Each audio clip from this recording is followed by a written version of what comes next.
We are 14 games over 500 on the season. We are heading into week 12. I am very satisfied with my season. Falling short right now, though, and I got to make up some room this week. Gentlemen, welcome to week 12 of the picks. I would be remiss if I don't just mention one thing. The Michigan Wolverines were dominant today on the gridiron. I was really impressed. Dominating the line of scrimmage. Ran the ball down the throats of the Buckeyes, who I think the Buckeyes are a premier team in college football. I'm no college football expert. I spend very little time studying analytics and things like that. Just eye test stuff. And Ohio State's good. And you know what? Michigan's good. And they belong where they're at. So congratulations to all the Michigan fans that are out there. And, go blue. Let's get on to the usual here. We do the don'ts, and then we do the do's. Let's go out to Jacksonville, Florida. Hosting the Jacksonville Jaguars, hosting the Atlanta Falcons. Wow, what a degenerate special to start off the show. We got the Jags catching 72% of the bets and 79% of the money on the Falcons. I think this is a quarterback matchup. Matt Ryan versus Trevor Lawrence. We've got two bad secondaries, and I just think whatever quarterback's able to pick apart those secondaries better will win this game. I like the over in this game, and I like Matt Ryan in this game. I think you get a little bit of value here with the Falcons having just two terrible losses the last 2 weeks. I think they put up 3 points in the last 2 weeks, losing to the Cowboys, losing to the Patriots. I think that if they would have been competitive in those games, this spread would be well over 3, maybe about 5, 6, 7, somewhere in there. So they can get a little bit of value there if you take the Falcons, but I stay away because plug your nose. I can't do that.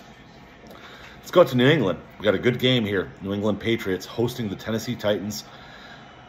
This game opened up at 5.5 earlier in the week, but another thing, let's look at the look-ahead line. Prior to the Thursday night game that the Patriots played against the Falcons, this game was -2.5, and we're out to 7 big points. I really like the Patriots, even in that Vegas zone. 4, 4.5, 5, 5.5, maybe even 6.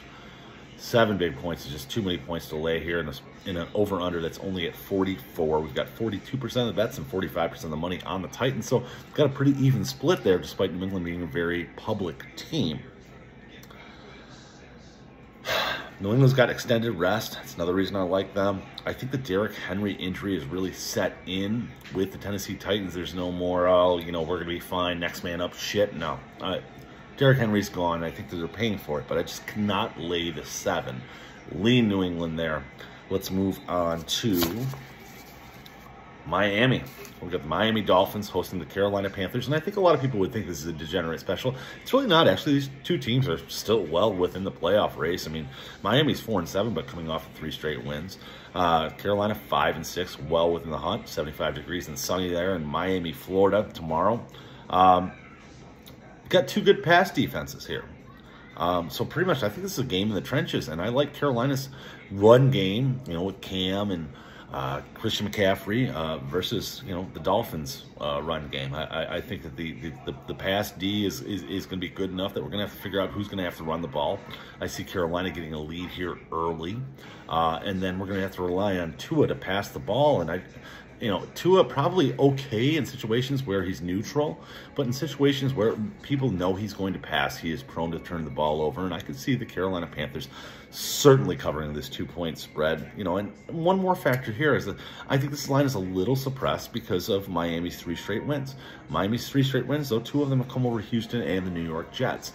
They won the games, and they had a very impressive win over the Baltimore Ravens. That's why I stay away. I don't like betting against Brian Flores. I do think he's a good football coach, definitely a good defensive mind. So I stay away here, and we move on to Denver. Got the Denver Broncos hosting the Los Angeles Chargers, Clippers, Chargers, whatever, San Diego Chargers, whatever, who cares. 65% of the bets and 36% of the money on the Chargers. So we got some sharp money coming in there on Denver. We've got this game at 2.5. It's bounced between 2 and 2.5. Denver catching the points all week long. I got a lot of bettors in the same spot I am. I mean, that LA offense is just up and down every week. I don't know who I'm going to get this week with the Chargers. Very dominant in some of their wins. Cleveland, Kansas City putting up big point totals. Putrid in some of their losses, like Minnesota and Baltimore. I think Denver should be able to move the ball on the ground against very poor run defense. And, you know, I talk about it week in and week out. Teddy Bridgewater, awesome against the spread. Kind of like the Broncos here, catching the 2.5. Maybe if they get the full 3, it would be a play. So we lean Broncos here, 2.5. Let's go to San Francisco, California. We got the 49ers hosting the Minnesota Vikings.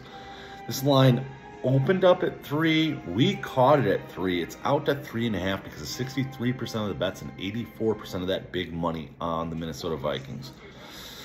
I stay away here. I lean Vikings, lean them pretty heavy here. I like the Vikings more than the Niners, but I just don't know what Niners team I'm going to catch this week. Is it going to be that grit and grind Niners team that just seems to shove the ball down your throat? Or is it going to be the grit and the Niners team that just has Jimmy Garoppolo throw like 2 interceptions within the first, quarter of the game? I just don't know. San Francisco's getting a little bit healthier. O-line's getting healthier. George Kittle's getting healthier. But Kyle Shanahan, 3-17-1 against the spread as a home favorite. That's a number I can't back the Niners there. Makes me want to bet the Vikings.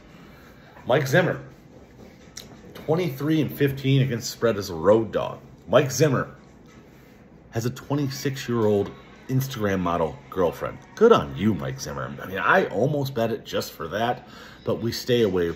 We lean Vikings. Let's go out to Baltimore. Sunday Night Football, divisional matchup, the Ravens and the Browns. 51% of the bets and 71% of the money on the Cleveland Browns. It's the only reason I stay away is that sharp money coming in on the Browns. I like the Ravens here. I don't like laying the 3.5. I'd much rather lay 3. We might find some sort of alternate spread action where we only lay the 3, but I just don't like laying the 3.5. Here's why. The Browns have scored 17 points or less in 5 of the last 6 games. That means that the Ravens only have to get to 21 or 22, 25 points, somewhere like that, and we've got cover city. I think Baker Mayfield is hurt, and he's hurting his team. I think that if Case Keenum was the quarterback in this game, I might have different thoughts about this game. Lamar's back, and the Baltimore Ravens defense, as usual, is good. They're top 5 in red zone efficiency, third down efficiency, first down efficiency, sacks. Give me the Ravens here. We'll lean Ravens. Let's go to Monday Night Football. Dun dun dun dun dun dun dun. We've got the Washington football team hosting the Seattle Seahawks. We've got it a pick'em. 41% of the bets and 69% of that big money on Seattle, and that's what keeps me off of playing the Washington football team this week. Seattle looks the last 2 weeks. I mean, I think I've backed them both the last 2 weeks, and I was invested in those games, and they just look like they're going down the toilet, and nobody cares. They're going to continue to go down the toilet here. We've got Washington. I mean, Washington's been an underdog in the last 2 games, and they've won the last 2 games straight up. Washington looks like they're going upward. Seattle looks like they're going down the toilet. So we play Washington, or we lean Washington here. Don't play them here. Let's get to the top 5, gentlemen. We start off in Houston, Texas, where we get a little dirty. I said last week I couldn't wait to bet against Joe Flacco, and I was right. I can't wait to bet against Zach Wilson this week. I think I'm going to be right again. We've got the Texans, Tyrod Taylor, versus the New York Jets, Zach Wilson. I just think this should be a 3-point spread at minimum. Only laying the 2.5. I'm happy here. Houston's actually 3-1 against the spread at home this season. The Texans are 2-1 straight up this season with Tyrod Taylor at quarterback, and he plays the whole game. Only game they lost with Tyrod at quarterback was his first game back from injury, where he definitely looked a little beat up and banged up, but he looked great last week against Tennessee. And this Jets defense is just historically bad, giving up point totals that are just, breaking records since the NFL-AFL merger. So play Houston this week, lay the 2.5 points. Let's go to New York on Michael Strahan Day, where we've got the New York Giants hosting the Philadelphia Eagles. 63% of the bets and 56% of the money on the Philadelphia Eagles. This game is at 3.5, and I'm going to lay the 3.5. I like the Eagles. I like the Eagles a lot. I like them zagging when everybody else zigs. They're going run heavy. The Eagles look like Baltimore North right now. The Baltimore Ravens of, yesteryear, where we just pound the ball down everybody's throat. And, I thought it was a little fluky for 3 weeks where, they're playing some lesser opponents. But they pounded the ball down the throats of the New Orleans Saints last week. I love the combination of Jalen Hurts, Miles Sanders, Jordan Howard, and Boston Scott. I mean, they ran for like 270 yards against the Saints, the #1 run defense going into last week. And I look for that to continue against a poor New York Giants run defense.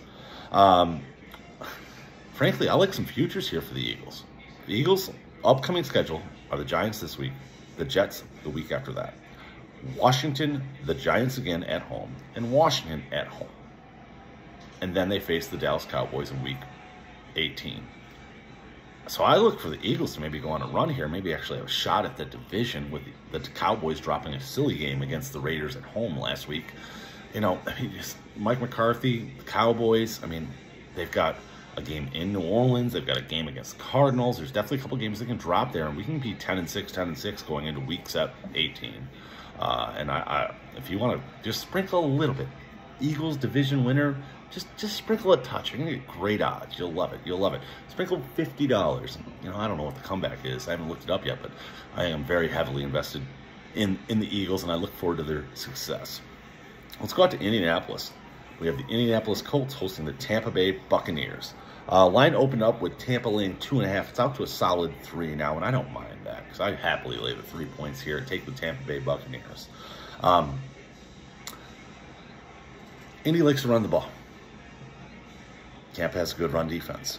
So if Tampa can just neutralize, just don't let Jonathan Taylor run, you know, for 5 touchdowns and 200 yards. If they can just force Carson Wentz to pass the ball, make some plays, I like that situation for the Tampa defense.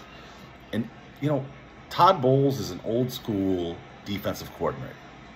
He sees how many guys are on the line in the backfield, and he's just going to put one more in the box. So I look for Tampa to really ramp it up and make sure that they stop that. They're not going to let them. I don't think they're going to allow the Colts to establish the run. So, yeah, go ahead, Carson Wentz, beat us. I think that'll be Tampa's attitude going into Sunday. And I like the matchup on the other side of the ball. Yeah, Tom Brady facing a heavy cover 2 defense in Indianapolis, forcing you to take everything underneath. Isn't this the guy that's the best in the world at taking everything you give him? He will be more than happy to run 12-play, 72-yard drives down the field for touchdowns. And I just think that this line is a little bit suppressed by the fact that Jonathan Taylor, and with the fact that fantasy football is so huge, Jonathan Taylor went for 162 yards and 5 touchdowns last week and had one of the top 10 fantasy performances of all times. This line is only at 3. It should probably be somewhere in that Vegas on 4, 4.5, 5. So I think I'm going to get value here with the Tampa Bay Buccaneers.